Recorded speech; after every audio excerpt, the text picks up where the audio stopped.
Então a gente já sabe que perguntas a gente tem que responder, basicamente quem são os stakeholders e quais são os requisitos que eles querem, né? Essa dos requisitos a gente já quebrou em duas requisitos funcionais e não funcionais. Então essas são as perguntas, mas como é que a gente chega nas respostas?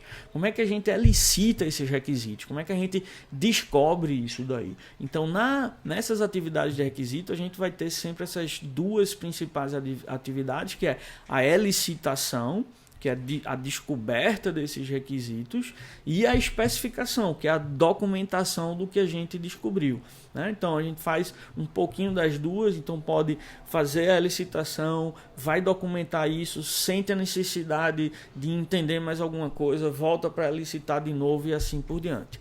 Tá? Vamos focar agora nessa parte da elicitação, a especificação vem depois. Então, a gente já sabe as duas perguntas, já viu exemplos de respostas, mas como é que a gente faz isso exatamente? Então, o principal é interagir com os stakeholders, e a gente pode fazer isso com 4 técnicas diferentes. Essa que está em amarelo aí, que é observar os usuários no seu ambiente de trabalho, para ver como é que eles funcionam e tal. A gente não vai exercitar tanto nesse curso, mas as 3 primeiras sim.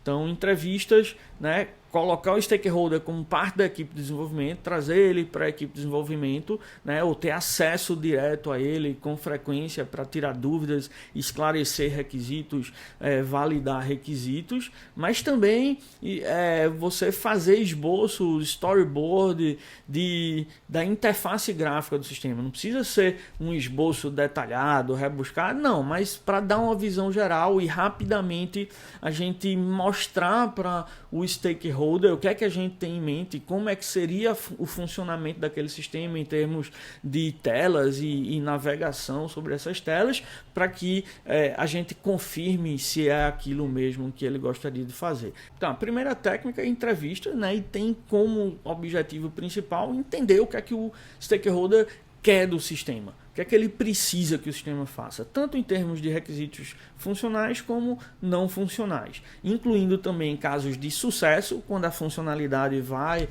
ser bem sucedida, né? E casos de falha também. Então a gente tem que cobrir isso.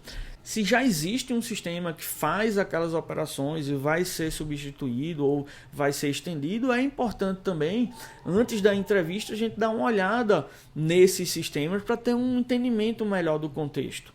Tá? E durante as entrevistas fazer anotações e gravar com autorização, né? A entrevista é extremamente importante para depois a gente voltar atrás disso daí. Os princípios principais para a entrevista é você primeiro tem que empatizar com o stakeholder, né? Você tem que entender que ele vem de um contexto diferente, que ele não tem provavelmente o background em computação que você tem, que o vocabulário é diferente, ele pode ser de uma faixa etária diferente da sua, pode ser de uma cultura diferente da sua, né? Então tudo isso você tem que ter em mente e se colocar na posição do stakeholder. Isso é essencial para você ter um melhor entendimento do que é que ele está querendo dizer. Além das entrevistas, além de fazer as perguntas nas entrevistas, é interessante desenhar esboço como esse daqui, ó. Então tem uma tela inicial que a gente está vendo na parte de cima aí da figura, a gente está vendo aí uma tela de autoavaliação para o aluno fazer a sua avaliação. Nas linhas dessa tabela a gente está vendo algumas, na verdade, a avaliação do professor e a sua avaliação logo embaixo. Então isso daí é a gente perguntando ao stakeholder se ele vai querer essa comparação, né, de forma fácil entre a avaliação do professor e a sua, e em cada coluna a gente tem as metas, né? Em cada célula a gente tem o conceito que foi dado ou por você ou pelo professor, dependendo da linha, para aquela meta, né? E aí tem um determinado botão enviar, né? E aí tem 2 possíveis caminhos, né? Se preencheu todas as metas, os conceitos para todas as metas é o caminho da esquerda, se não o caminho da direita, aí